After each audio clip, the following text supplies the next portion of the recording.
Hello, everyone who's listening in. I am Leda. I am a dietitian and founder of Dietitian Your Way, a dietitian network empowering dietitians and nourishing communities. Today, I have the pleasure of speaking with Jess. Jess is a registered dietitian nutritionist and supervisor to fellow dietitians under the brand Empowering Dietitians. She offers one-on-one and small group supervision services, self-paced courses and classes, and weekly Empowering Dietitians podcast show. Jess is also a certified intuitive eating counselor. She provides one-on-one nutrition counseling to individuals through a weight-inclusive, client-centered lens. I'm so happy that you're on here. I know we've connected in the past and love everything that you're doing for the dietitian community. And I'm so happy to have you on and talk about everything that you have to offer. Absolutely. Thank you so much for having me. I'm really looking forward to it. Yeah, awesome. So let's start from the very beginning. Why did you become a dietitian? From very different reasons that I think I am a dietitian still to this day, if that makes sense. I think what brought me into the field has evolved over time. What it really came down to was I had this insatiable curiosity, and I didn't even know what a dietitian was for the longest time, but I was very curious about understanding the why behind things. So if, you're quote unquote supposed to eat salad or broccoli because it's quote unquote healthy, like why? What does that mean? And I wasn't really able to get concrete answers just as a teenager asking those questions to the people in my life. And I went to school. I actually majored in French from the start, and I wound up being across the hallway dorm mates to a dietetics major. And I was like, oh, what's that? I had no idea. And at the time I love language and I was really interested in French, but I didn't really want to be like a French teacher. I kind of just chose it to choose a major. To choose something. And I started thinking that summer after my freshman year more and more about what I wanted to do. And I kept coming back to this idea of health and nutrition and food. And that was it. I wound up switching majors and didn't really look back. Nice. And where did you do your internship? My internship was through Aramark in the Philadelphia area. Wow. I didn't know they offered a internship actually. They do. They have it. It's considered distance. So they have it across the country in a few different like major hubs. So I did it. I was able to do most of my rotations pretty locally, which was fantastic. Nice. Yeah. And in the past or in your experience of being a dietitian, because you've been a dietitian for over a decade, I saw that in your bio, which you must have lots of experiences, different experiences. What have been your favorite ones? What have been your least favorite ones? So I came out of the internship and I went into supermarket dietetics, and I was there for 7 years. So from 2013 until 2020. So I've had that role. And then I've also had my business, Empowering Dietitians, which I started in 2019, overlapping with the retail field. So those are the two big experiences, I guess you could say, that I've had. And I love them both for different reasons. Obviously, I wouldn't have stayed in a role for 7 years if I was downright miserable, if I could avoid it. But I would definitely say that working with other dietitians has been by far the most rewarding, fulfilling role that I've had so far. So you were working with other dietitians in the supermarket dietitian position? Unofficially, yes. So in the supermarket role, I was primarily working with customers, employees, coworkers, and the community. But because I was there for so long, and it's a job that tends to have a pretty high turnover rate, a lot of dietitians are there for 1, maybe 3 years max. Really? Yeah, it's a pretty high like entry level, get your feet wet and then kind of move on kind of role. Gotcha. Not that there aren't dietitians that stay there long term, but a lot of them do cycle. So I was definitely mentoring and training a lot of the newer dietitians as they onboarded, and also having interns and students come in. And that was what really started to spark my interest in working with colleagues. Nice. Yeah, because a lot of the times we as dietitians, and I know we talked about this offline, we end up in positions that we are just one. Yes. right? And Yeah, especially going, getting out of our internship and out of schooling, I didn't realize, but when you look back, I've also been a dietitian for over 10 years, but when you look back, it's very isolating. it is. And nobody kind of tells you to lean on into the dietetics community or shows you how to do it. Yeah, there aren't really intuitive, clear-cut ways for doing it, and supermarket dietetics was no different. At our height, I would say that I was one of maybe 150, 160 dietitians in the company, Mhm. but we didn't see each other all the time. I was working in a store by myself. Yeah. So I would see a handful of them maybe once a month for a meeting. 2 times a year, everyone would get together Wow. for like a very large kind of convention meeting. But otherwise, you're really operating pretty solo, and that can be so challenging, and it can Mhm. bring up self-doubt of like, am I Yeah. doing this right? What are other people doing? And it's also hard to kind of assert yourself when no one else in the facility is doing the work that you're doing. Yeah, I found it to be so hard. I used to work in dialysis, and Mm, in dialysis centers, it's usually just one dietitian. yep. And you meet, Yep. just like you said, like once a quarter, if that, you meet in person Mhm. with the other dietitians in the area. But yeah, it can be very isolating. So Yes. I'm glad that you have your platform, Empowering Dietitians, which helps to bring dietitians together, root for each other. And we talked about this. We'll get into a little bit later, but yeah, it can be very isolating for sure. Yeah, Yeah. for sure. What made you want to create Empowering Dietitians? How did you come up with It the idea? it Sorry. started from my own. I don't want to, maybe rock bottom. Maybe that's an okay phrase to use. Mhm. I call it my quarter life crisis, my Saturn return. I hit 26, 27, and it kind of felt like my whole world was falling apart. And just everything that I thought I wanted, I was calling into Yeah. question. I didn't feel like I had a very strong sense of self. Like I had just been going through the motions of jumping through hoops and meeting society's Yeah. expectations Yeah. and being like what a dietitian is expected to be, being what Supposed a to be. Yeah. young adult woman is quote unquote supposed to be. And uh, I just had this kind of light bulb moment of, I don't know who I am. I don't feel confident. I don't feel good. I feel like I'm working myself into the ground. I don't feel connected to who I am authentically. And I need to do something about that. So at the time, especially from the professional side, I mean, of course, personally, we can talk about therapy and self care and all Yeah. of the other things that we can do in those moments. But professionally, I didn't feel like there was a lot that was being talked about. I was struggling with body image. I was struggling with my relationship with food. I was struggling with confidence and burnout and imposter thoughts, like all of the things. And it just didn't feel like anyone was talking about it. Hmm. So between that and then over time, as I started to kind of work on myself and DIY these solutions together, because I didn't Yeah. know where else to turn, I started to notice that the other dietitians and the other students that I was interacting with were experiencing very similar things.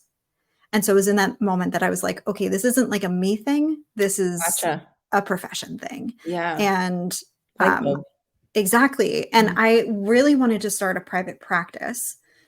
And I was thinking, like, okay, if I want to start a private practice on the side, who do I want to help? It was the days of like niche down, identify your niche, figure out Yeah. your specialty, all that stuff. And I kept coming back to like women and breaking free from kind of the societal Hmm. pressures and Hmm. how that impacts relationship with food and body and all of that. And when I started to really flesh out who this like quote unquote ideal client was, it really dawned on me that it was other dietitians, right? Like we're a predominantly female field. Yes. We struggle with a lot of societal conditioning Yes. and systemic issues related to the fact that this is a historically and predominantly female field. Yeah. And whether we're talking about body image or relationship with food, or we're talking about imposter feelings and burnout and hustle culture and our value and worth, I just started to realize that this was so much bigger than quote unquote just nutrition counseling. It's my very long-winded story of how I got to where I am. No, I mean, all of that plays a role. So, I mean, Yeah. and I'm glad you have that light bulb. But yeah, I remember even, in my experience, I went through the same thing where it's like, I feel like there's a certain dietitian that I'm supposed to be, Oh, yeah. right? I'm supposed to eat perfectly, and I'm supposed to do Mhm. this and do that and do this, um, and I think as dietitians, especially when we get out of school, we have those those standards that we're like, "Well, no, we have to be this way," right? Absolutely. And you can get pushback. You can get pushback Mhm. from random people who judge you of like, why are you eating that? I thought you Yeah, were a dietitian. You can get pushback from other dietitians yeah, who will be like, well, shouldn't you know better or shouldn't you do this right. or that? I've had people make very fat phobic and Mhm, intolerant comments about mhm. dietitians who they don't think look quote unquote the part. You're right, right. So it's not all just like made up in our head or No. self-imposed. There are a lot of external pressures and judgments that Mhm. we wind up then internalizing. Yeah. I know we chatted a little bit offline too about a couple things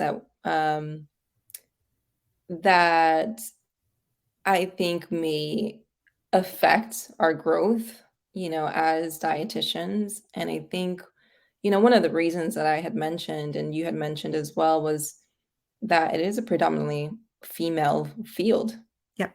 right?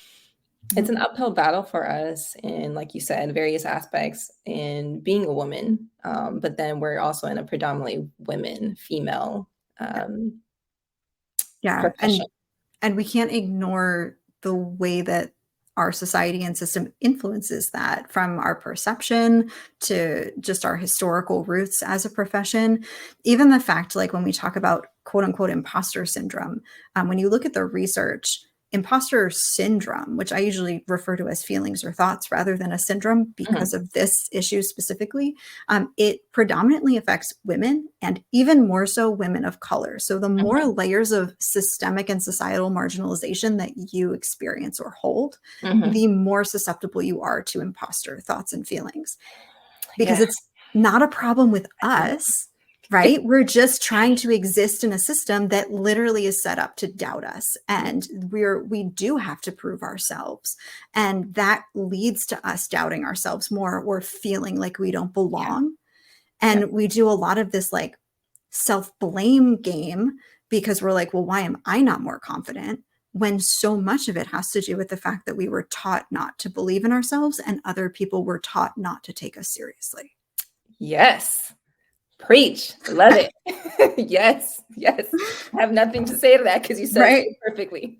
It just, that's why I'm so passionate about bringing these systems in. I know that sometimes it can make us feel uncomfortable to talk Mhm. about different Yeah, systems, especially because it can feel so big and daunting and out of our direct control. But we exist within society, and that means that there are going to be certain pressures and conditioning and expectations and norms that do influence how we're raised, how we work, how we live, how we feel, how we interact with each other. mhm. Yes.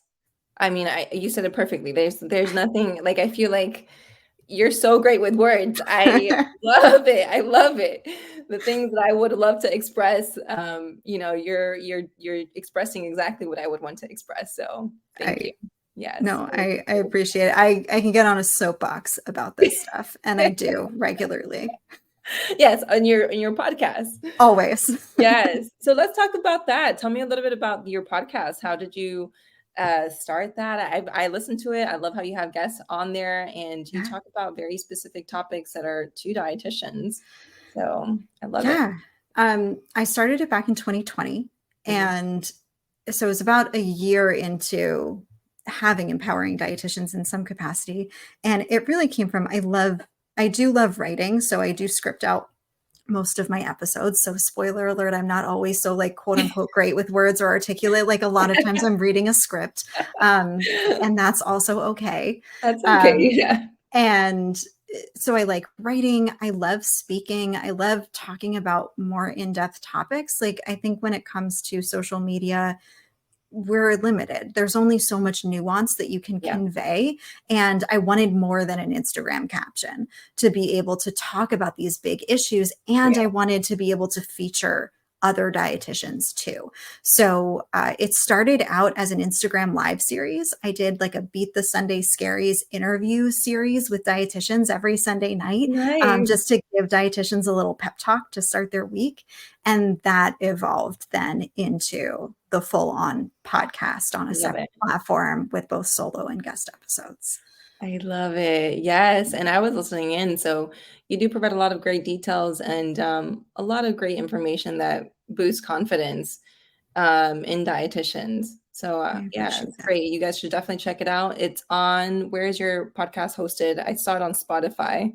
It's primarily through Spotify. So I use it's now Spotify for podcasters. It was formerly Anchor for it, but it's available on basically any streaming app. Okay. So Apple Podcasts, Google Podcasts, all of the things. Okay, very nice. Tell me a little bit about your experience in private practice. Yeah, I think you're offering one-on-one services, right? Yeah. So I started my nutrition counseling through supermarket nutrition, which I probably wasn't expecting to do as much one-on-one counseling as I did in that role, but I wound up really loving it and Nice. thriving in that environment.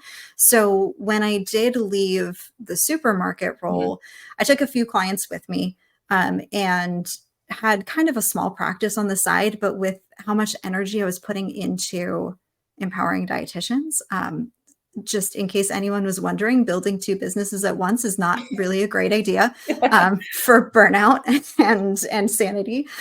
So it really took kind of a backseat. But I recently joined the Nourish team, Mhm. which I will be starting soon, depending on when this Exciting. goes out. And yeah, I'm looking forward to getting back into that to be able to work more directly in nutrition care, which is something that I haven't done as much over the past like year or so. Oh, yeah, it's gonna feel like riding a bike, I'm Oh sure. yeah. I mean, honestly, when it comes down to it, there aren't that many differences in nutrition counseling and supervision because you're holding space, Mhm. right? So we're talking about different topics in those sessions, but I'm still listening. I'm still validating. I'm still, again, like holding space and working with people as they come to me. So there are a lot of parallels between the two. Yeah. No, I'm sure. It's all about forming relationships as well. Exactly. Mhm. Yeah. I kind of wanted to talk a little bit about your services that you offer through empowering dietitians. Sure. Um, what does that look like? Like the one-on-ones, like the group counseling, what does that look like for a dietitian to enter in that space? It's certainly evolved over the years and it's always evolving. So I'm always taking feedback on what works and responding to the needs of different dietitians. So it may continue to evolve. I'm sure it will. It Yeah. started off as just one-on-one. And what that looks like is I have a bundle of sessions. I don't typically sell one-offs because so much of supervision is about that relationship. You have to learn to trust me, Yeah. and that can take some time. So, and a lot of the issues that we're dealing with as a profession are complex and involved. And Yeah.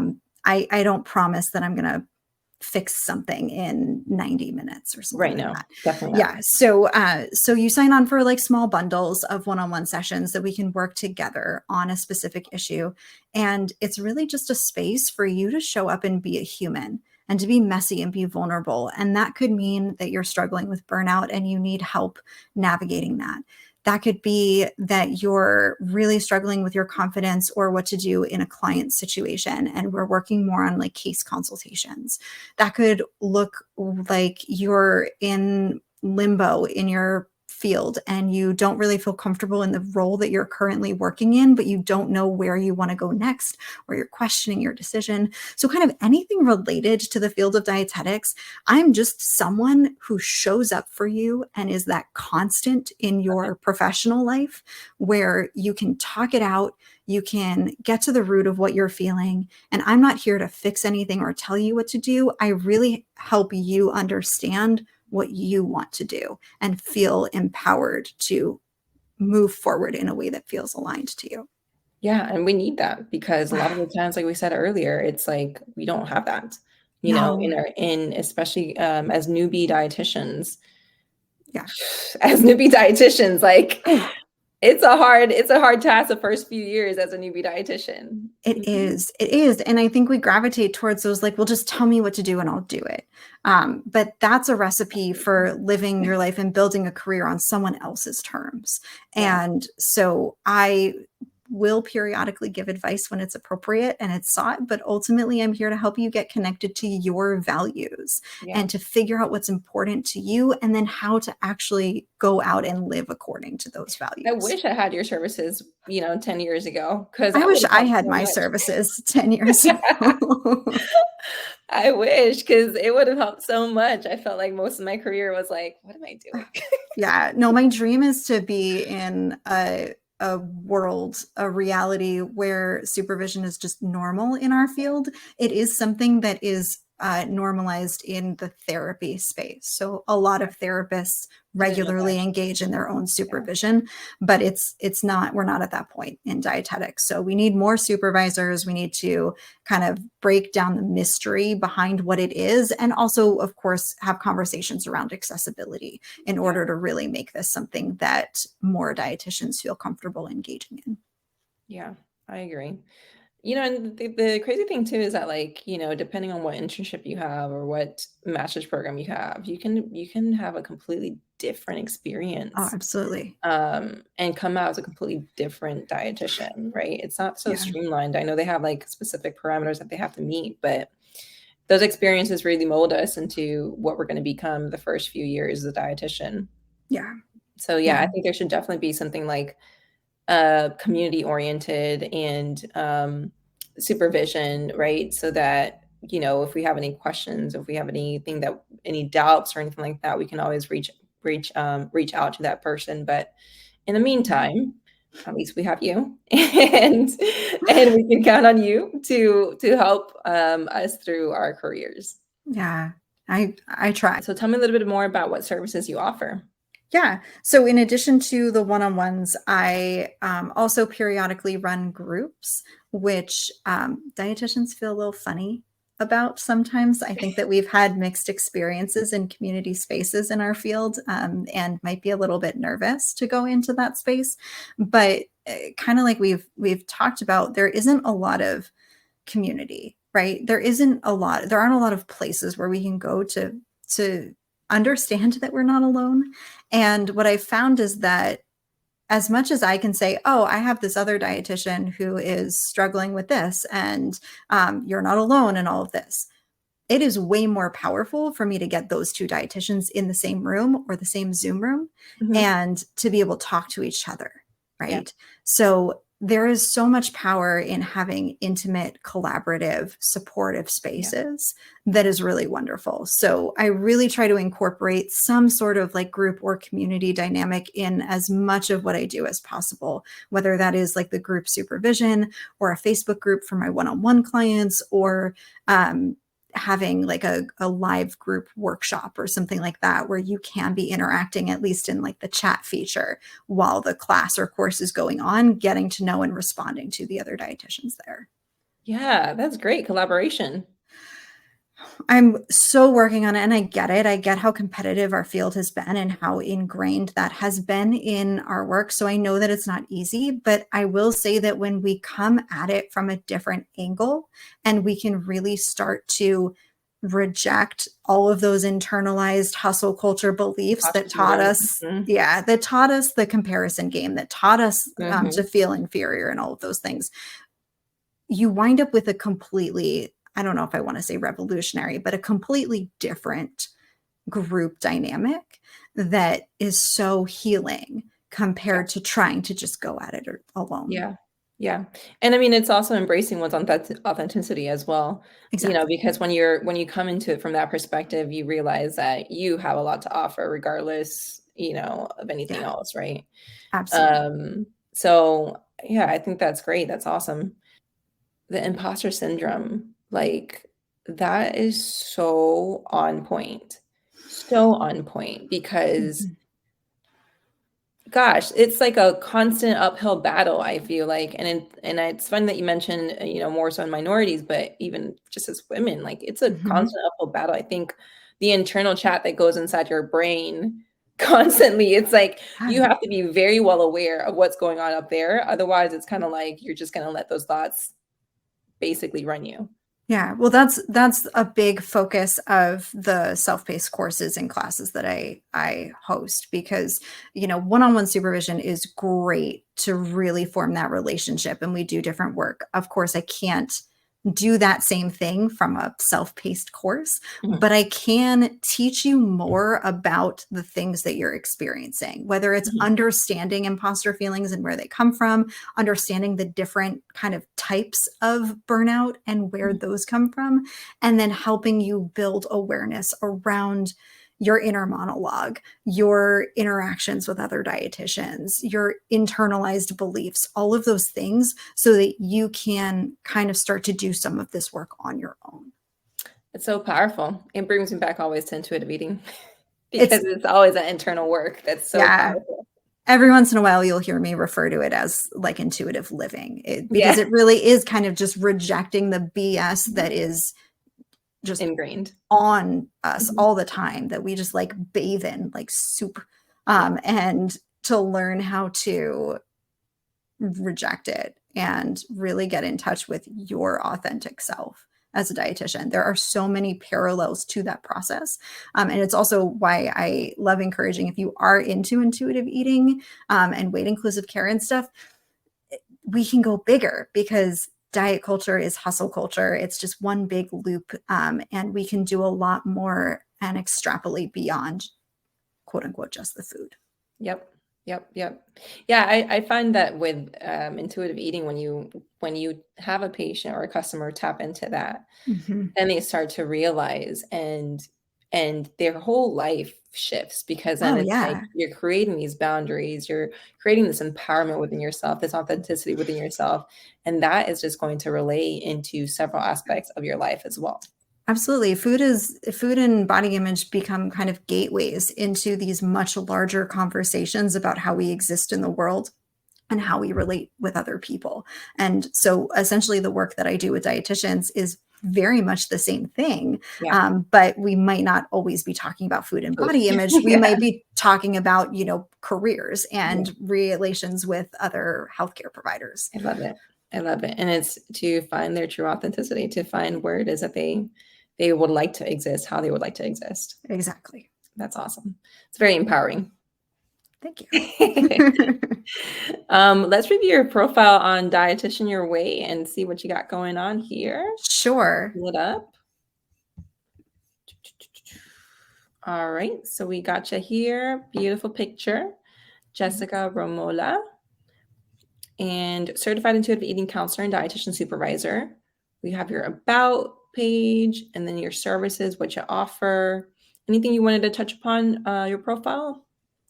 The only thing that I will say is that there are some differences in the services that I provide, of course, with dietitians versus, nutrition clients. I'm a little bit more location restricted with nutrition clients, just from the nature of licensure laws and liability and all of those things. So I do see dietitians worldwide, Mhm.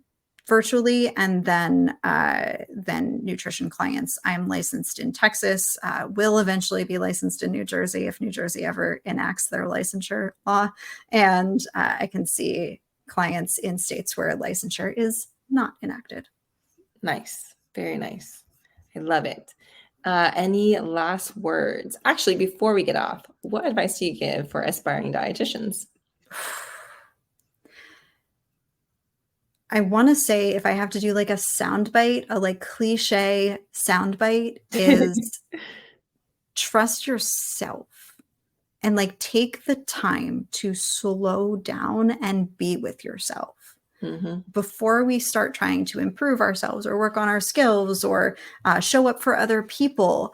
I think really having that space to get to know ourselves, reflect, take time, whatever you need to be like a whole ass human being Hmm. outside of your career, is going to make you a better, happier, more sustainable dietitian in the long run. Ooh, very unique advice. I love it. Yeah, it's very, very deep. I try. What are some of your favorite foods? Or your favorite dish? Chocolate cake will always be up there. I've recently been on a chicken fingers and French fries kick. Um, Nice. So those are always very much up there. And Jersey bagels. I mean, I'm originally from Philly, so like the Northeast bagels Really? are beautiful. Yeah. That's a big thing up there, bagels? Oh yeah. I didn't know I can't eat a bagel outside of like the Northeast area. that. I'm gonna have to check that out. I actually didn't know that. Yes, if you're in like New York, New Jersey, again, I grew up in Philadelphia, so even Philadelphia, I throw that in there.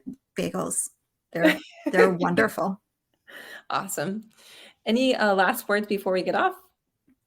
No, just thank you so much for having me, and to all the dietitians out there who might be listening, you're not alone. And whether it's me or someone else or a friend, lean on other people. We need each other. We heal in relationship. Yep. And we need to root for each other as well Absolutely. and get rid of this, side hustle competition with one another. Comparisonitis. Yeah. Yeah, I agree. Thank you so much, Jess, for hopping on. I appreciate it. I appreciate all the work you're doing for the dietetic community and for patients as well soon. Thank you, thank you, thank you.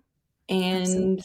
I think that's it. For everybody who's watching, listening, make sure you subscribe, like, and follow on YouTube and on our podcast, which is also on Apple. But that will be all. Excellent. Thank you for having me.